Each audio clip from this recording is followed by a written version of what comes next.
बिस्मिल्लाहिर्रहमानिर्रहीम। अल्हम्दुलिल्लाहि रब्बिल आलमीन वस्सलातु वस्सलामु अला सय्यिदिल अंबिया'i वल मुरसलीन मुहम्मदिन व अला आलिहि व अस्हाबिहि अजमईन। अम्मा बाद। अऊज़ु बिल्लाहि मिनश शैतानिर रजीम। बिस्मिल्लाहिर्रहमानिर्रहीम।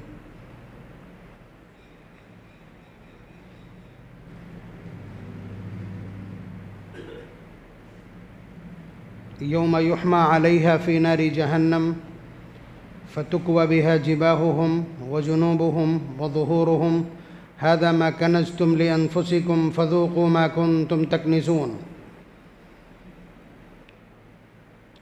वअन अबी हुरैरत रज़ियल्लाहु तआला अन्हु क़ाल क़ाल रसूलुल्लाहि सल्लल्लाहु अलैहि वसल्लम अस्सख़िय्यु क़रीबुम मिनल्लाह क़रीबुम मिनन्नास क़रीबुम मिनल जन्नह व बईदुम मिनन नार वल बख़ीलु बईदुम मिनल्लाह बईदुम मिनन्नास बईदुम मिनल जन्नह व क़रीबुम मिनन नार वल जाहिलुन सख़िय्युन अहब्ब इलल्लाह मिन आबिदिन बख़ील औ कमा क़ाल सल्लल्लाहु अलैहि वसल्लम। इस्लाम के 5 बुनियादी अरकान आपको मालूम हैं। ये तौहीद और रिसालत का इक़रार, नमाज, रोज़ा, ज़कात और हज। ज़कात आम तौर से लोग रमज़ानुल मुबारक में अदा करने लगे हैं, इसलिए मदारिस के सुफ़रा या ज़रूरतमंद इन्हीं दिनों में एक्टिव होते हैं। तो इसलिए सीज़न पर और मौके पर अगर मसाइल ज़िक्र किए जाएं तो समझ में भी आते हैं।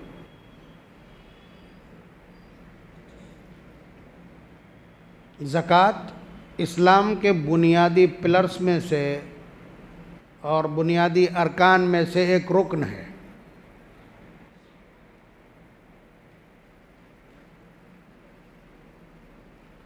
अल्लाह तबारक व तआला ने इस कायनात की जो व्यू रचना की है, इस कायनात का जो निज़ाम और सिस्टम कायम किया है, आप बतला दीजिए अगर सारे के सारे गरीब बना दिए जाते तो मज़दूरों की मज़दूरी कौन देता, हुकूमतों का निज़ाम कैसे चलता। अगर सारे मालदार हो जाते तो ये कूड़ा उठाने वाले कहाँ से आते, ये मकान बनाने वाले कहाँ से आते। बाकायदा कुरान करीम ने इसको रेखांकित किया है।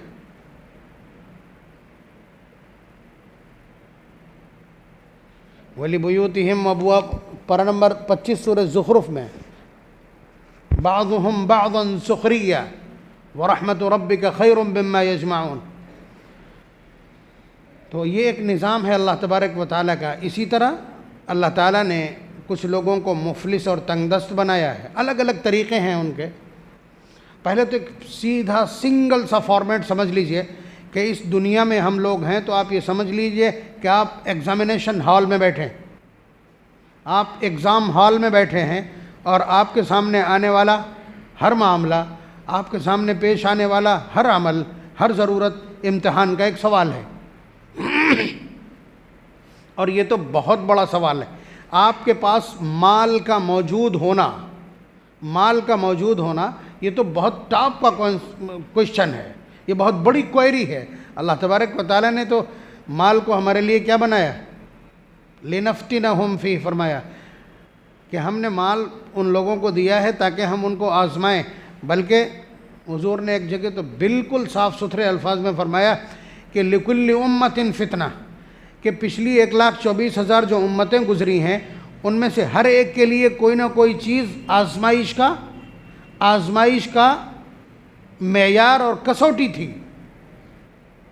मेरी उम्मत के लिए ये फ़ितना और कसौटी क्या है, माल है। व फ़ितनतु उम्मती अलमाल।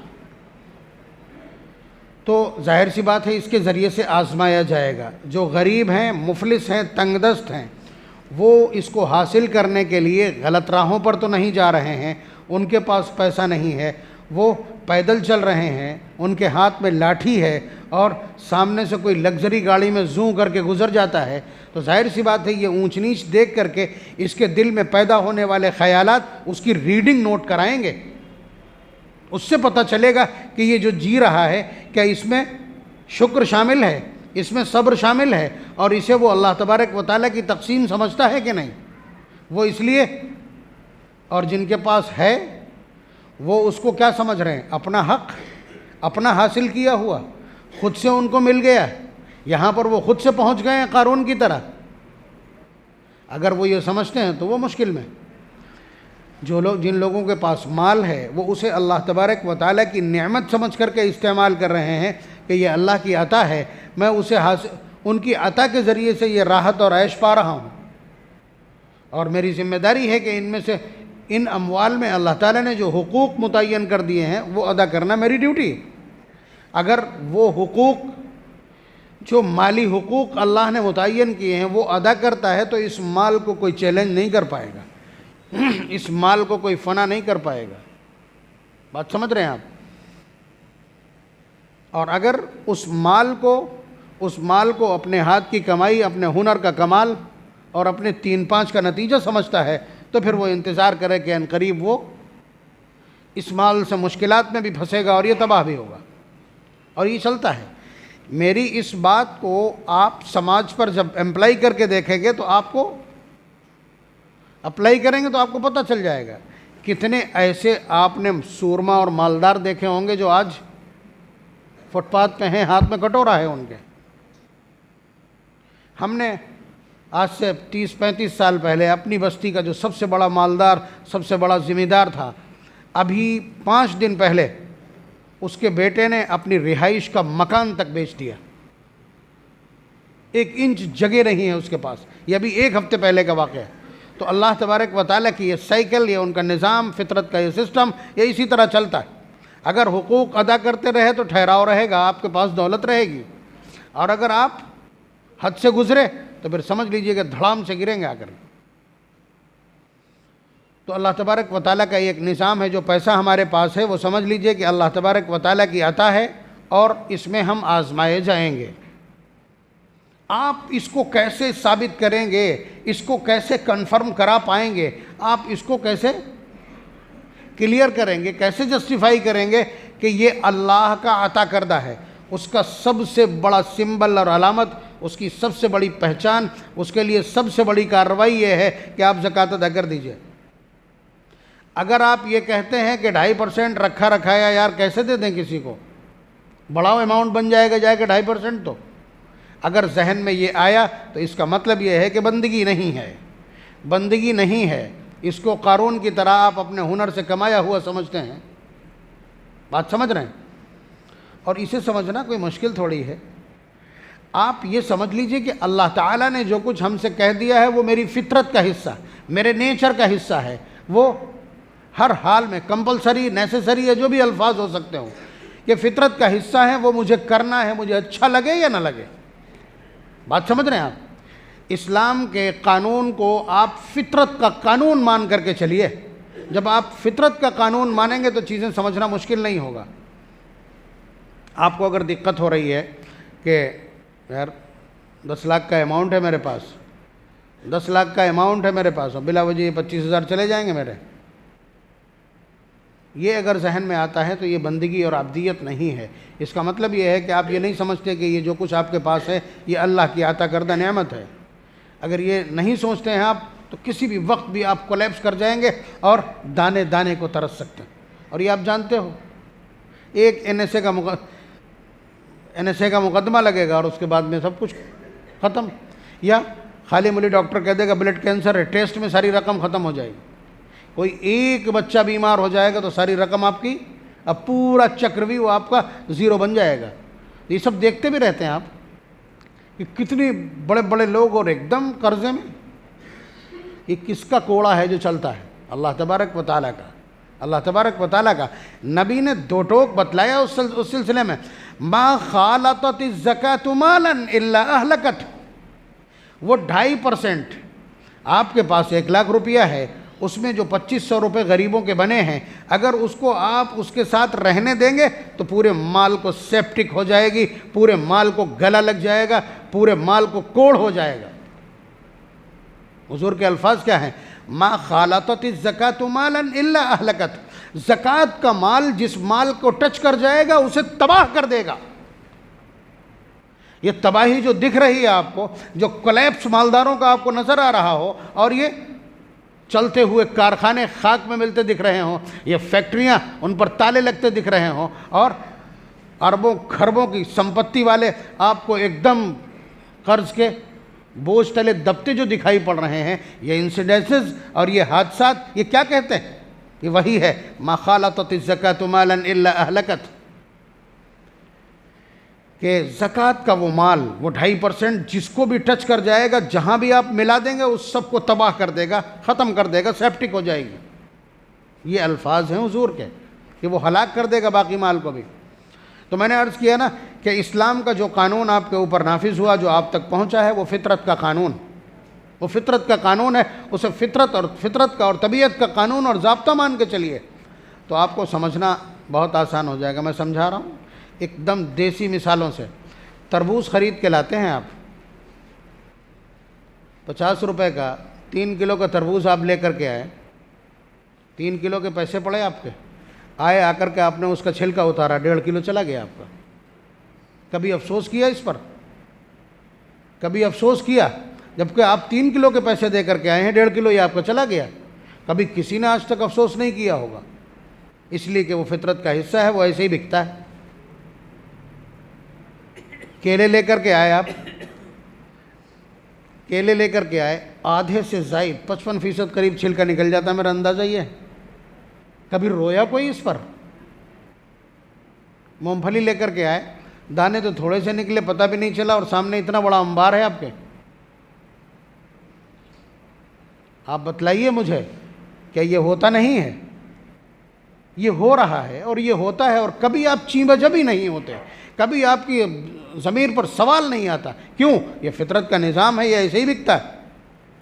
तो अल्लाह तबारक व तआला भी तो फरमा रहे हैं कि जो माल मैं इनायत करता हूँ 2.5% उसमें से पहले से मेरा है, और ये उस वक्त मेरा है जब तुम्हारी मस्कनत से तुमको बाहर निकाल दे, तुम्हें गुर्बत से, तुम्हें फ़कीरी से, तुम्हें मोहताजी से बाहर निकाल दे, तब मेरा हिस्सा लगाना, उससे पहले नहीं। बात समझ रहे? तो ज़कात के सिस्टम और निज़ाम को, अगर आप अल्लाह के बंदे हैं, आपने ला इलाहा इल्लल्लाह कहा है, अल्लाह को अपना माबूद मानते हैं, तो फिर उस 2.5% को आप तस्लीम कर लीजिए और इसको फितरत का ज़ाब्ता मानिए। तो आपके लिए सामने मिसालें मौजूद हैं, समझना बहुत आसान हो जाएगा। और फिर क्या होगा? पनीर हासिल करने के लिए कई किलो दूध फाड़ के और उसमें से पानी बाहर किया जाता है, ये आपको मालूम है? बात समझ रहे हैं? खोया हासिल करने के लिए कई किलो दूध का वजूद मिटाना पड़ता है। घी हासिल करने के लिए दसियों लीटर दूध ख़त्म करके और उसके ऊपर का हिस्सा उतारा जाता है, और फिर उसके बाद उसी से ताकत बनती है और उसी से मिनरल्स और विटामिन्स हासिल होते हैं जो आपको, आपकी बॉडी को सेहतमंद रखते हैं। बिल्कुल ऐसे ही ऐसे माल को जो आपके पास ठहर जाए, ऐसा माल जिसे चोर न ले जा सकें, ऐसा माल जिसे झूठे वकील न खा सके, ऐसा माल जिसे पुलिस वाले न खा सकें, ऐसा माल जिसे रिश्वत सतानी में ज़ाया ना होना पड़े, अगर ऐसा माल चाहते हैं तो उसमें से ये वाला हिस्सा आप निकाल दीजिए। बात समझ रहे हैं? मैं फितरत के ज़ाब्तों में आपको समझा रहा हूँ, वरना डायरेक्ट वे में तो फिर अल्लाह तबारक व तआला के सीधे सीधे अल्फाज हैं, अक़ीमुस्सलात व आतुज़्ज़कात, नमाज कायम करो, ज़कात अदा करो। और जो ज़कात नहीं अदा करेगा, यौम युहमा अलैहा फ़ी नारि जहन्नम फ़तुक्वा बिहा जिबाहुहुम व जुनूबुहुम व ज़ुहूरुहुम हाज़ा मा कनज़्तुम लिअन्फुसिकुम फ़ज़ूक़ू मा कुन्तुम तकनिज़ून। अल्लाह तबारक व तआला इसी सोने को और इसी चांदी को, इसी डायमंड को, इसी और जो धातें इस्तेमाल होती और जो सफ़ेद और कैसा कैसा सोना इस्तेमाल होता है, अल्लाह तबारक व तआला इन सब को जहन्नम की आग में तपा करके इसका पत्थर बना देंगे,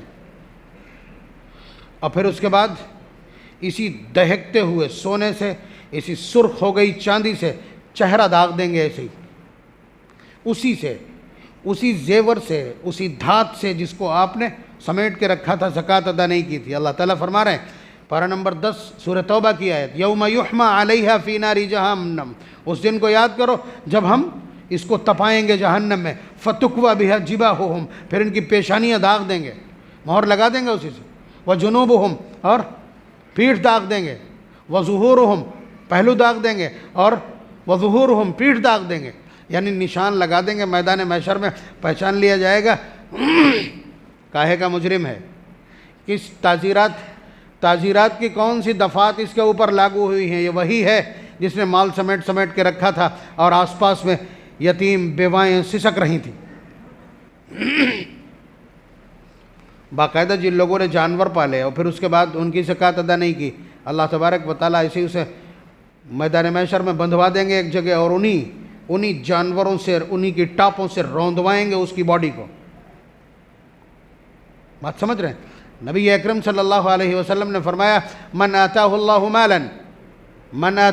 मालन वलम युअद्दि ज़कातहु मुस्सिला लहु यौमल क़ियामति शुजाअन अक़रा लहु ज़बीबतान याख़ुज़ु बिलहज़मतैहि यानी शिदक़ैहि सुम्मा यक़ूल अना कन्ज़ुक अना मालुक सुम्मा तला हाज़िहिल आया वला यहसबन्न अल्लज़ीना यबख़लून बिमा आताहुमुल्लाहु मिन फ़ज़लिहि, कि अल्लाह तबारक व तआला इस पूरे माल को एक सांप में कन्वर्ट कर देंगे। सांप कौन सा? अफ़ा, अक़रा, गंजा सांप, लहू ज़बीबतान, जिसके दो निशान पड़ जाते हैं जहर की वजह से, जिसके मन के मौजूद होने की वजह से उसके फन के ऊपर निशान पड़ जाते हैं। क्या करेगा वो? याख़ुज़ु बिलहज़मतैहि, गले में फंदा डालेगा, फिर उसके बाद इस जबड़े को यानी शिदक़ैहि, इसके जबड़े को इस तरह से जकड़ देगा। ज़ोर से जब जकड़ेगा तो आपको मालूम है सांप जिस वक्त जकड़ता है तो गाय पैर नहीं चला सकती। सांप जब जकड़ लेता है तो गाय पैर नहीं चला सकती और पूरा दूध पी जाता है। इतना बड़ा जानवर गाय 1 क्विंटल की, इसके जो पैर रख दे तो इंसान मर जाए, लेकिन नहीं, वो जब जकड़ लेता है तो आप समझिए अल्लाह तबारक व तआला जिस गंजे और तवीलुल क़ामत सांप को अज़ाब के लिए मुसल्लत करेंगे वो तो फिर बहुत हैवी होगा ना। तो इस तरह से जबड़े को जकड़ लेगा और फिर सामने ऐसे फन करके और उसके बाद कहेगा अना मालुक अना कंजुक, मैं तेरा माल हूँ, अना कंजुक, मैं वही हूँ जिसे तू दफन करके रखा करता था। वो सांप कहेगा अना मालुक अना कंजुक। और फिर उसके बाद कुरान करीम की आयत तिलावत की, यानी ये मफ़हूम बयान करने के बाद हुजूर ने अपने अल्फाज में फिर पारा नंबर 4 सूरह आले इमरान की आयत तिलावत की, जिसमें अल्लाह ताला ने फरमाया वला यहसबन्न अल्लज़ीना यबख़लून बिमा आताहुमुल्लाहु मिन फ़ज़लिहि, कि वो किसी गुमान में न रहें वो लोग कि जिन्हें अल्लाह तबारक व तआला ने माल इनायत किया है और अब वो बुख़ल कर रहे हैं, हाथ रोक रहे हैं, गरीबों का हक़ मारने की कोशिश में। सयुतव्वक़ून मा बख़िलू बिही यौमल क़ियामा, हम उनके गले में डाल देंगे ये माल जिस माल पर वो आज बुख़ल कर रहे हैं। तो आप ये समझ लीजिए कि ये कोई छोटा मोटा मामला नहीं है, ज़कात की अदायगी कोई छोटा मोटा मामला नहीं है।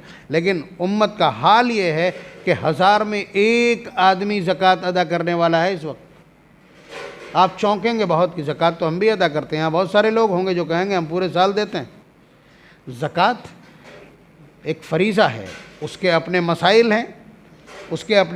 हैं, अपना तरीक़ा है। आप किसी को पैसे दे रहे हैं, कोई गरीब आया उसे 10 का सिक्का पकड़ा दिया, कोई औरत आ गई मांग रही थी उसे 10 का सिक्का पकड़ा दिया, कोई बारात की दुहाई देने आया तो उसे पकड़ा दिया, सब नहीं चलेगा भाई। मालूम होना चाहिए कि ये शख्स ज़कात का मसरफ़ है भी कि नहीं। मैं 1000 में 1 कह रहा हूँ, मैं जा सकता हूँ आखिर तक। भाई आने पाई से अपना माल तौलना पड़ेगा आपको, और एक एक पीस अपनी दुकान का जो माल तिजारत है उसको काउंट करना पड़ेगा। उसके बाद आपको ज़कात अदा करनी है, इसलिए कि फ़र्ज़ है। आपने ज़्यादा भी अदा कर दिया होगा तो अब्दियत नहीं है। अल्लाह तबारक व तआला के अहकामात के सिलसिले में आपको कॉन्शियस नहीं माना जाएगा, आप सीरियस नहीं हैं। ऐसे ही अलल्ले तलल्ले खर्च करने से ज़कात अदा नहीं होगी। ज़कात जिस वक्त आप अदा कर रहे हैं सामने मसरफ़ होना चाहिए और नीयत होना चाहिए। बात समझ रहे हैं आप? मसलन आपने किसी को 20,000 रुपये दे दिए, बहुत परेशान था, उसने कर्ज़ कह के लिए, आपने दे दिए। अब आप देख रहे हैं कंडीशन इतनी है कि वो दे नहीं सकता है। अब आप सोचते हैं कि ये किसी तरह ज़कात में काउंट हो जाए। नथिंग, नहीं हो सकते हैं। यहाँ कुछ नहीं बचा आपके लिए। इसलिए कि जिस वक्त आपने दिया था उस वक्त आपको नियत करनी थी। आप कर्ज कह करके दीजिए लेकिन नियत कर लीजिए, ये मुमकिन है। सुन लीजिएगा मसला, नोट करके रखिएगा, मैं किसी धोखे में नहीं हूँ, इसलिए कि मसाइल जिक्र कर रहा हूँ। आपने देखा कि आपका भतीजा या भाई या खाला या मामू, ये लोग भी कोई बीमार है, बहुत हाल ख़राब है, आपके पास आया कि भाई कुछ बहुत परेशानी है, दे देंगे हम। आपने उठाए 20,000 रुपये पकड़ा दिए, ज़कात की नीयत से दीजिए। उसने कर्जा मांगा है, आप ज़कात की नीयत से दीजिए, ठीक है। अब जाहिर सी बात है, अगर गैरतमंद है आप मुतालबा करेंगे नहीं, इसलिए कि आप ज़कात की नीयत कर चुके हैं, तो आप मुतालबा नहीं करेंगे। और मुतालबा नहीं करेंगे तो इस दुनिया में बहुत कम तनासुब रह गया उन लोगों का जो बगैर मुतालबे के कर्जा अदा कर दें, इल्ला ये कि कोई बड़ा गैरतमंद हो। तो जब वो ले कर के आएगा, तो चूँकि मैटर आपके रिश्तेदार का था, इसलिए आप कहेंगे यार भाई मेरा भी तो कोई रिश्ता है उनसे, इसे रख लो। दोहरी कमाई हो गई आपकी, आपकी कमाई हो गई। एक तो आपने बर वक्त मदद की है, और उसके साथ साथ अब जब दोबारा से आपने उस पर यह एहसान किया है, मज़ा आ जाएगा आपको भी, रिश्ते एकदम हरे हो जाएंगे दोबारा से। अगर उन रिश्तों में कहीं कोई सुकून था, कोई क्रैश था, पहले से स्क्रैचेस थे, कमज़ोरी थी, कोई ब्लो था, वो सब का सब एकदम रिन्यूअल हो जाएगा। आप समझ रहे हैं? तो आप कर्ज कह कर के ज़कात दे सकते हैं, आप हदिया कह के ज़कात दे सकते हैं, तोहफ़ा कह के आप ज़कात दे सकते हैं, आप इनाम कह कर के ज़कात दे सकते हैं। सामने वाला मुस्तहिक़ होना चाहिए, लेकिन उजरत में नहीं दे सकते। जो औरतें घर में काम कर रही हैं, काम करने वाली हैं, आप उन्हें उनकी तनख्वाह में ज़कात देते हैं, ये नहीं हो सकता। हाँ, तनख्वाह चलती है, अब ईद का मौका आया तो बतौर इनाम कि तुम अपने कपड़े बना लेना, इतने में कैसे गुजारो, इतने में तो खाली गुजारा ही होता होगा, ये चलेगा। बल्कि ये ज़्यादा मुस्तहिक़ लोग हैं। बहरहाल थोड़ा सा मसाइल पे आते हैं। ज़कात किन लोगों पर, ज़कात कितने माल पर? अभी 12:25 का रेट जो मैंने अभी काउंट किया है वो बतला रहा है 69,768 रुपये। 69,768 रुपये की वैल्यू जिसके पास हो उसके ऊपर ज़कात फ़र्ज़ है। ये कहे से जोड़ी है। 114 रुपये पर ग्राम चांदी है, अभी 12:25 की बात कर रहा हूँ, तो उस एतबार से 612 ग्राम चांदी, ये यूनिट है, ज़कात की यूनिट है 612 ग्राम चांदी। 612 ग्राम चांदी की वैल्यू अगर आपके पास मौजूद है, उस पर साल गुजर चुका है, तो उस पर 2.5% ज़कात फ़र्ज़ है। आप वो सोना और चांदी भूल जाइए, इसलिए कि हम उधर उलझाना नहीं चाहते हैं आपको। खाली आपके पास सोना हो और एक पैसा आपके पास मौजूद ना हो, तो बेशक 87 ग्राम सोना चाहिए, 7.5 तोले। लेकिन अगर साथ में चांदी है तो जिसका निसाब मिलेगा उसको पकड़ा दिया जाएगा। और चांदी का ही निसाब यूनिट में आ गया, स्टैंडर्ड यूनिट है। इसलिए कि कोई औरत ऐसी नहीं जिसके पास चांदी मौजूद ना हो, और अगर ऐसी आप ले भी आए कि उसके पास चांदी मौजूद नहीं, तो थोड़े बहुत पैसे तो बच्चे रखे ही होते हैं, वो भी जुड़ेंगे। जो 500 का नोट रखा है बटुए में, किताब में दबा के जो रखा है 500 का नोट, वो अपनी तरफ खींच ले जाएगा। तो इसलिए आप ये मान करके चलिए कि स्टैंडर्ड यूनिट चांदी का निसाब है, और चांदी का निसाब है 612 ग्राम चांदी। आज की तारीख़ में अभी आधा घंटा पहले उससे रेट बनता है 69,768 रुपये। जिसके पास थोड़ा सा सोना, थोड़ा सा चांदी, ठीक है, थोड़े से पैसे हैं, सबको मिला के देखा जाएगा। अगर यूनिट यहाँ पहुँचती है 2.5% अदा करना होगा। बात समझ रहे हैं आप? अब उसके बाद किस किस चीज़ पे ज़कात होती? माल नामी पर, बढ़ने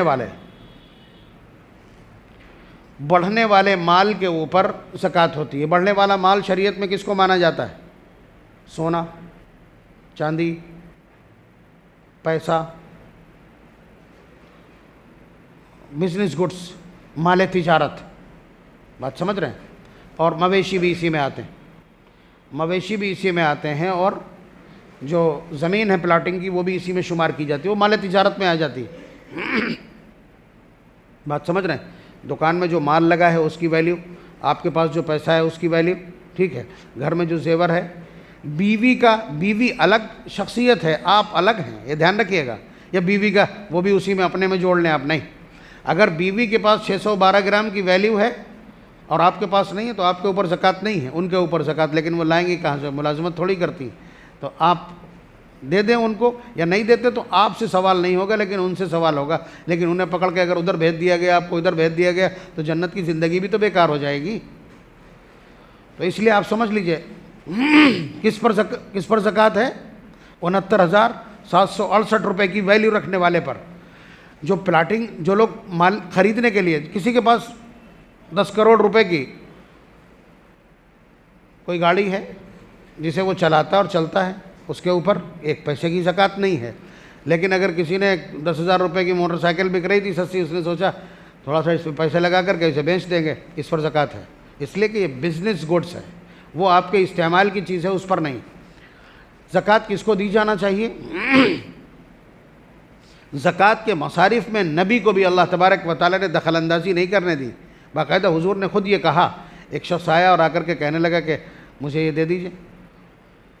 तो हुजूर ने फरमाया कि ज़कात के जो मसारिफ हैं किन पर ख़र्च किया जाए, किसी नबी और किसी मुस्तहिद को अल्लाह ताला ने गुंजाइश ही नहीं दी, खुद ही बयान कर दिए सारे मसारिफ। बात समझ रहे हैं? बहरहाल उन तमाम मसारिफ में एक चीज़ कदर मुश्तरक है, बाज़ मुस्तस्ना भी हैं, कि जिस आदमी के पास ये वैल्यू मौजूद ना हो, 69,768 रुपये की वैल्यू ना हो जिसकी, उसको आप ज़कात दे सकते। बात समझ रहे हैं आप? अब इनमें टॉप ऑफ द लिस्ट कौन लोग होंगे? सबसे ऊपर भाई, बहन, फिर उसके बेटे, उसके बाद फूफी, चचा, फिर उसके बेटे। समझ लीजिएगा, ये एक तरतीब है बाकायदा। ज़कात में सबसे ऊपर कौन? ज़रूरतमंद अगर ये हैं और नापसंद करते हैं डायरेक्ट आप रमज़ान में जाके पैसे पकड़ा दें, तो तरीके आप बदलिए, आप ढूंढिए। ये बड़ी बदकिस्मती, बड़ी बदतमीज़ी है हमारे मुआशरे की कि हम चाहते ही हैं कि कोई मांगे आके तब देंगे।